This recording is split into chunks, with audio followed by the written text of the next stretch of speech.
Okay, let's go now to the next. We're now dealing with number, okay, so number 5. 128, 64, 32, 16. So we're given um, 128, 64, 32, 16. So required the next term. So there is a common ratio. 64 divided by 128 is 1/2. The geometric sequence. So it means that the next number should be divided by 2. So 16 or multiplied by 1/2. 16 times 1/2 is 8. So the final answer is 8. Number 6, 1, 2, 4, 8. And what's the next number? So we're given 1, 2, 4, 8. Required the next term. So solution, common ratio is 2. So meaning, we multiply 2 for the next number. So 8 times 2 is 16. So the final answer is 16. So number 7, 1, 1, 2, 3, and 5. So we're given Fibonacci sequence. So the next term will be an addition of the preceding two terms. So 3 plus 5 is 8. So the final answer is 8. Practice problem number 8. 2, 3, 5, 8, 13, and what's the next number? So this is a Fibonacci type sequence, and the next term, we only add the last two terms. So 8 plus 13 is 21, and the final answer is 21. Number 9. 5, 8, 13, 21, 34. This is Fibonacci type sequence. Required next term. So just simply add the two preceding terms, 21 plus 34. The answer is 55. So the final answer is 55. Number 10. 1, 4, 9, 16, 25. So we're given 1 squared, 2 squared, 3 squared, 4 squared, 5 squared. So the next term is 6 squared, which is 36. So the final answer is 36. Number 11. 2, 4, 8, 16, 13. So we're given 2 raised to 1, 2 squared, 2 cubed, 2 to the 4th, 2 to the 5th. So the next term is 2 to the 6th, and that is 64. So the final answer is 64. Number 12.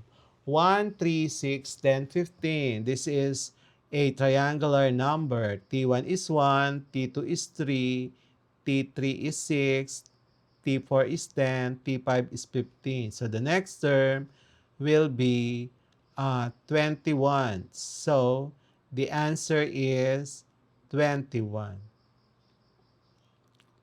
MCQ for lesson 15, determining the next term of a pattern, including the Fibonacci sequence. So what is the next term in the arithmetic sequence? 7, 11, 15, 19, A, 21, B, 23, C, 25, D, 27. Number 2. What is the common difference of the sequence 2, 5, 8, 11, 14, etc.? Letter A, 1, B, 2, C, 3, D, 4. Number 3. What is the next term in the geometric sequence 3, 6, 12, 24? And then the next sequence, letter A, 36, B, 48, C, 50, D, 60. Number 4. What is the common ratio of the geometric sequence 2, 10, 50, 250? Letter A, 2. Letter B, 5. Letter C, 10. Letter D, 25. 5. In the Fibonacci sequence, what is the term that follows? 0, 1, 1, 2, 3, 5. And what is the next term?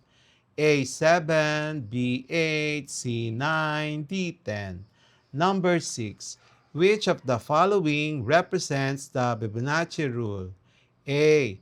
AN is equals to AN minus 1 plus D. B. AN is equals to R times AN raised to negative 1. And then C, AN is equals to AN minus 1 plus AN minus 2. And then D, AN is equals to A1 plus N1 minus 1 multiplied by D. Number 7, what is the next term in the sequence for 9, 16, 25? A, 30, B, 35, C, 36, D, 40. Number 8, the sixth term of the arithmetic sequence 3, 8, 13, 18, and so on and so forth is A, 25, B, 28, C, 30, D, 32. Number 9. What is the fifth term of the geometric sequence? 2, 4, 8, 16. And then A, 24, B, 28, C, 30, and then D, 32.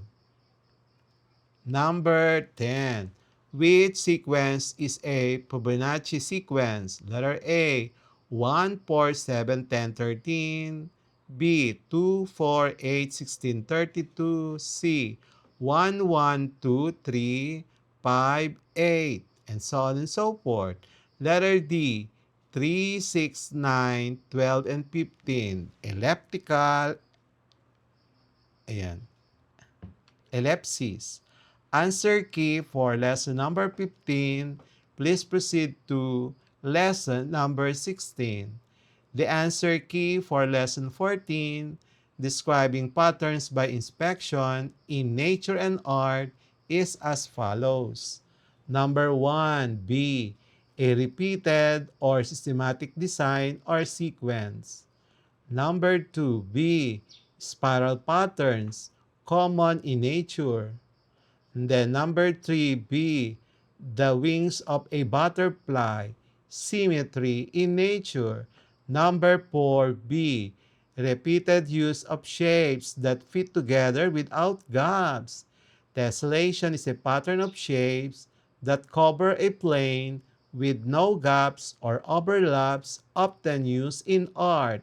Number 5B, a mandala design is a radial symmetry, means the design radiates from a central point as seen in mandala. Number 6B, mathematics pattern in nature.